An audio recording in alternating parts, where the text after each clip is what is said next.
Hi Indian gamers, welcome to the Indian gamers channel, जहां हम बात करते हैं गेम्स और गेमिंग पीसीज की। तो आपका भी इंटरेस्ट है गेम्स और गेमिंग पीसीज में, तो चैनल को सब्सक्राइब करें। मैं लाया हूं आपके लिए आज स्पेशल टिप्स पीसी बिल्डिंग की, क्योंकि कुछ खास होने वाला है। वो खास क्या है? वो खास ये है कि कंसोल्स लॉन्च होने वाले हैं नई जनरेशन के, उनसे बहुत इफेक्ट पड़ेगा पीसी बिल्डिंग इंडस्ट्री पे। तो आपको भी वो सब चीजें ख्याल रखनी चाहिए।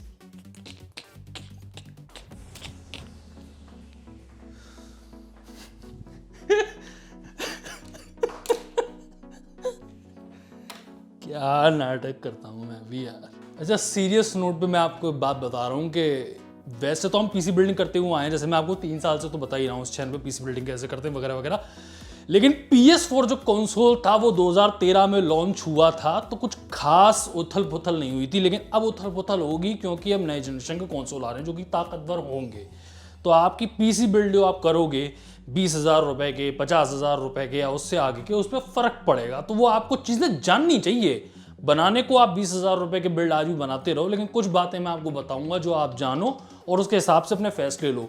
क्योंकि क्या होगा कि आपने एक सोच के बजट वाला बिल्ड बना लिया और पता चला कंसोल जो नए आ रहे थे वो ताकतवर थे, उसकी वजह से गेम्स में नया डेवलपमेंट आया, तो आपका पीसी अब हल्का पड़ रहा है। इसलिए आपको ये सारी चीजें जाननी चाहिए। देखो, अब आपको लग रहा होगा मेरी बातों से कि क्या ऐसा हो रहा है जी के कंसोल कुछ ज्यादा ही ताकतवर आ रहे हैं और पीसी कमजोर पड़ जाएंगे।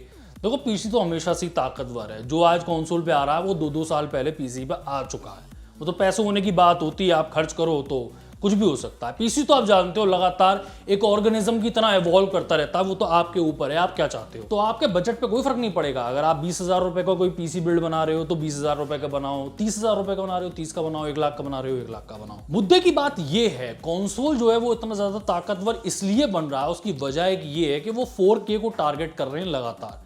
आप जानते हो 4K टीवी अब हर जगह हो चुका है। इंडिया की बात कर लो आप, इतने सस्ते 30-30 हजार रुपये में 4K टीवी आते हैं। ये बड़े बड़े, ये 4K टीवी रखा हुआ इतना बड़ा 30,000 रुपए, मेरे ख्याल से 35,000 रुपए का था, तो उससे नीचे नीचे आ रहे हैं। वू कंपनी दे रही है, कोडैक दे रही है, और ये मी टीवी भी आता है। बहुत ऑप्शंस हैं अब तो, आप जानते ही हो। और ये तो मैं इंडिया की बात करता हूँ, वेस्टर्न वर्ल्ड तो पूरा 4K पे है। उनके यहाँ टीवी का मतलब 4K ही है। अब 1080p क्या होता है वो लोग तो जानते ही नहीं, जो फर्स्ट वर्ल्ड वाले होते हैं। नेटफ्लिक्स वगैरह आप जानते हो, भभक भभक के जो है 4K में कंटेंट है, HDR कंटेंट है 4K की भी आप छोड़ो। तो अब 4K टीवी तो हर जगह है। कंसोल जो हैं वो उसको टारगेट कर रहे हैं, 4K रेजोल्यूशन को। उसके लिए ग्राफिकल पावर, CPU पावर वगैरह वगैरह पावर चाहिए होगी, तो उनको तो ताकतवर देना ही देना है। ये पीसी तो है नहीं कंसोल, क्या आपको एक महंगा ऑप्शन दिया और एक सस्ता ऑप्शन दिया। वो तो पीसी में वो तो एक कंसोल आता है। PS5 का मतलब PS5 हो गया, वो 4K के लिए बना हुआ तो 4K के लिए बना हुआ है। लेकिन मुद्दे की बात एक ये है कि जो कंसोल्स होते हैं वो एक तरह से एक बेसलाइन होते हैं पूरी गेमिंग इंडस्ट्री के लिए।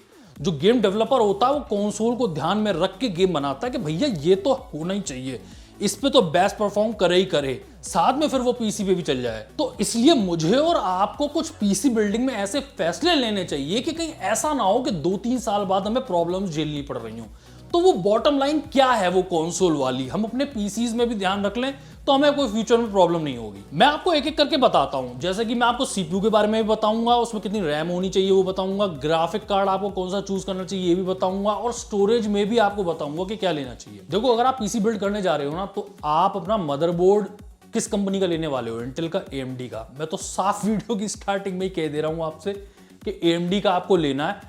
खासकर वो देख लो जो अपग्रेडेबल थोड़ा पाथ हो उसके अंदर। वो इसलिए इंपॉर्टेंट है कि आप अभी कोई छोटा सीपीयू लगाओगे, आप बड़ा सीपीयू लगा सकते हो। बॉटम लाइन क्या है, कंसोल की वजह से कंसोल जो आ रहे हैं वो अब 8 कोर के सीपीयूज के साथ आ रहे हैं।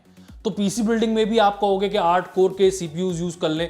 देखिए, आपके पास चॉइस है, या तो आप 6 कोर वाला सीपीयू यूज कर लो। AMD की बात कर रहे हैं, इंटेल की बात नहीं कर रहे हैं। लगाने को आप लगा सकते हो, वही है कि 6 कोर की, मैं कोर्स की बात कर रहा हूं। आप चाहे इंटेल के प्लेटफॉर्म पे जाओ, चाहे AMD के प्लेटफॉर्म पे जाओ, लेकिन ये होना चाहिए कि अपग्रेडेबिलिटी होनी चाहिए। लेकिन AMD का प्लेटफॉर्म चूज करने का एक और रीजन है, वो मैं आपको आगे बताऊंगा। फिलहाल सीपीयू की बात कर लेते हैं। तो आप अभी 3600 जैसा, R5 3600 जैसा सीपीयू ले सकते हो, 6 कोर वाला, तो वो आप ले सकते हो। लेकिन 8 कोर के कंसोल आ रहे हैं, तो आप चाहो तो प्रेफर कर लो 8 कोर का सीपीयू भी, वो आगे भविष्य में आपके काम आ जाएगा। दूसरा, जो अपग्रेडेबिलिटी का ऑप्शन मैं आपसे बार बार इसमें बोल रहा हूं, वो इसलिए बोल रहा हूं कि 3600 से आप 8 कोर के सीपीयू पे जा सकते हो।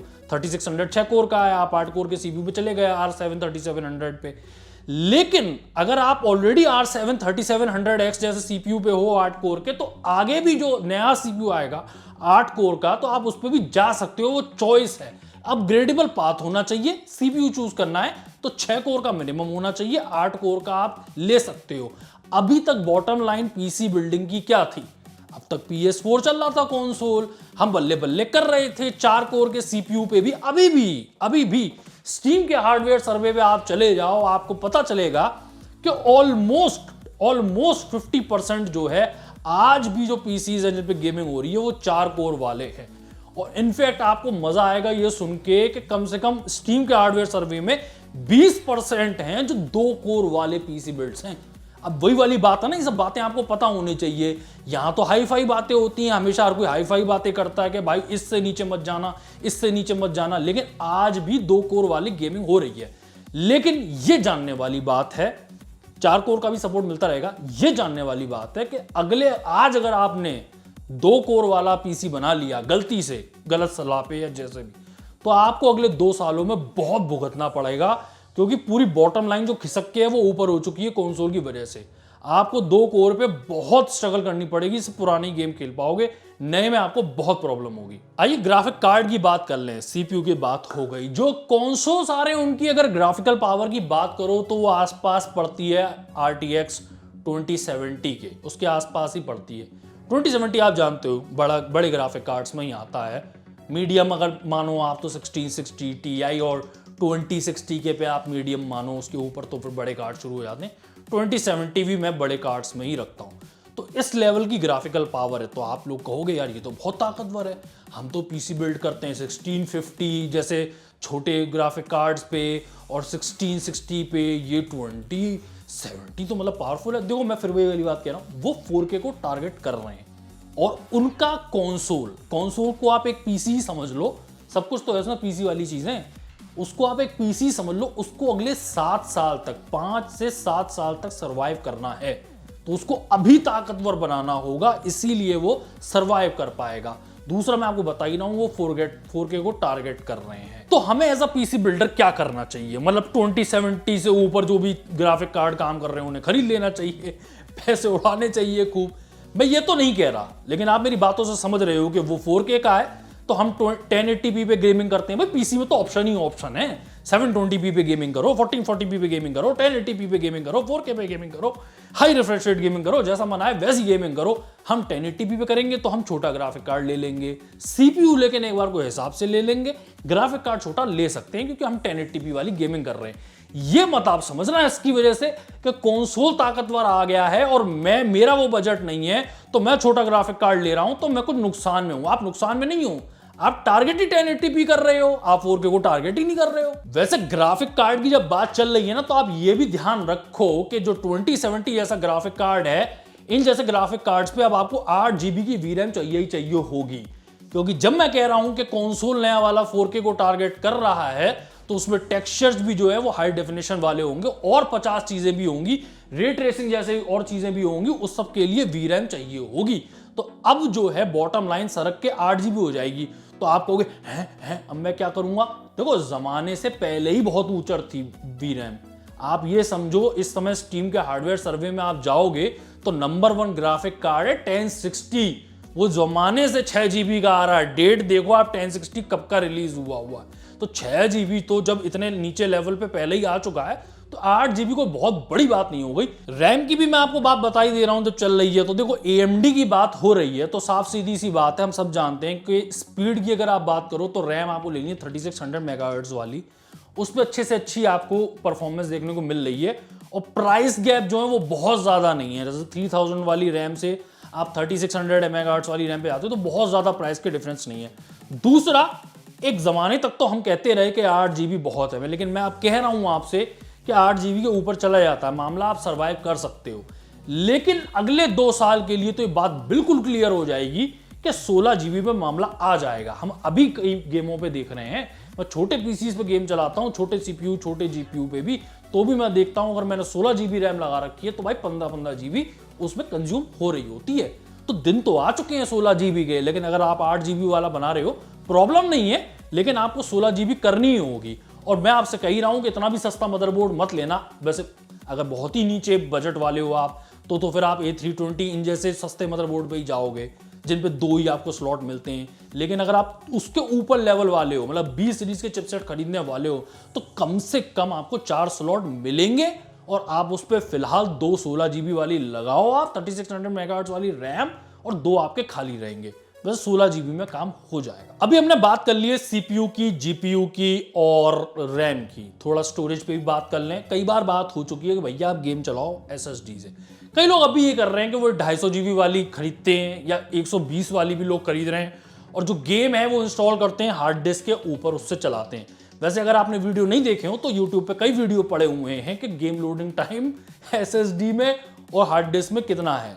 वैसे यहाँ साफ साफ मैं आपको बात बता दूं, SATA वाली SSD भी बहुत है।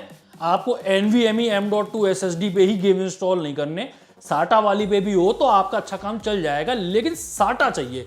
ये मैं SSD की बात क्यों कर रहा हूं, क्योंकि भाई साहब आप छप्पर फाड़ डेवलपमेंट हुआ है कंसोल पे, बहुत तेज है। वो डायरेक्ट SSD से ले रहे हैं और वो बहुत तेज है, और उसमें कई और चीजें भी होंगी। एक तो इसकी डाटा कैरिंग कैपेसिटी बहुत ज्यादा है, उसमें और एक चीज है, कंसोल में हार्डवेयर कंप्रेशन की भी चीजें होंगी जो पीसी पे नहीं होंगी, तो उसका भी फायदा मिलता है कंसोल पे। तो आपको एक्स्ट्रा पावर और लगानी पड़ती है अपने पीसीज में।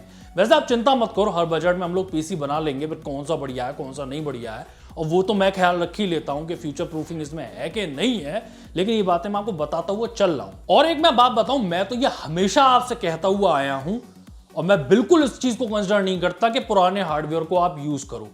नए हार्डवेयर लेने की वजहें होती हैं, उस पर API नया सपोर्ट होता है। जैसे अब मेरे ख्याल से DX कौन सा वो अल्ट्रा अल्टीमेट क्या आएगा वो होगा उस पर। दूसरा, नए ग्राफिक कार्ड्स पे अभी से ही ray tracing, DLSS, mash shading वगैरह वगैरह चीजें आ रही हैं, वो नए वाले पे होंगी और बेहतर होंगी, उसके नए वर्जन्स होंगे। तो ये चीजें जो है ना आपको नए ग्राफिक कार्ड्स पे, नए हार्डवेयर पे मिलती हैं।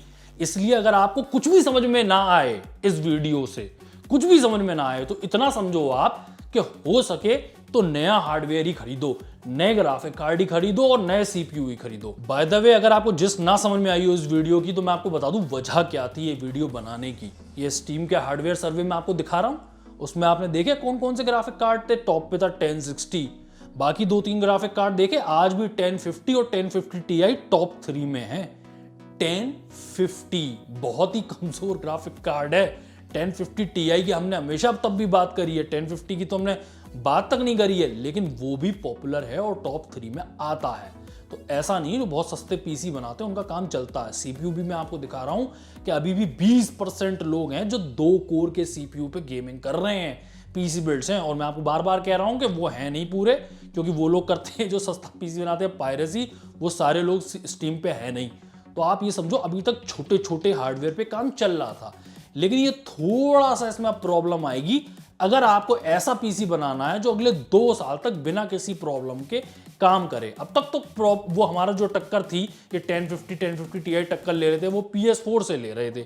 अब जो टक्कर लेनी होगी वो PS5 से लेनी होगी। तो ये सारी चीजें कंसिडर करनी पड़ेंगी। अच्छा, मेरे को तो ये वीडियो बनाना था, बना ही दिया। वैसे मैं बताता हुआ चलूंगा आपको कि कौन से बजट में कौन सा पीसी बनाना चाहिए। वैसे अब तक तो आपको पता ही होगा कि नया हार्डवेयर आने वाला है, तो उसका इंतजार करते हैं। कई जगह आपको लीक्स देखने को मिल रही होंगी, वेबसाइट पे खबरें तो आ ही रही हैं, तो उसका इंतजार करते हैं, देखते हैं। साथ में ये ताकतवर हार्डवेयर आएगा अभी फिलहाल, तो फिर सस्ता हार्डवेयर कब आएगा उसका भी इंतजार करते हैं। इन सब चीजों के बारे में बात करते हैं। वीडियो अच्छा लगा तो लाइक करें, चैनल पर सब्सक्राइब करें। मैं हूं IG, आप देख रहे हैं वीडियो में। तब तक गुड बाय, टाटा।